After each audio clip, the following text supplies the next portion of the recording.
So এটা উপল যাম so এতিয়া কি হল আমি কুলা কচুটো বনাই পিনি খাই কেনেকুৱা হৈছে কি হৈছে আপোনালোকক জনাম নিশ্চয় নহৰু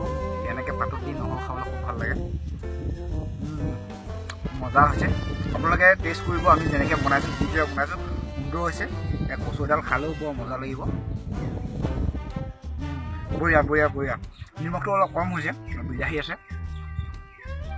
বঢ়িয়া হৈছে আপোনালোকে গোলমৰিচৰ যোনটো আহিছে গোন্ধ বঢ়িয়া গোন্ধ আহিছে আপোনালোকক কৈছোঁ এনেকৈ বনাব যিদৰে বনাইছোঁ এনেকৈ খাব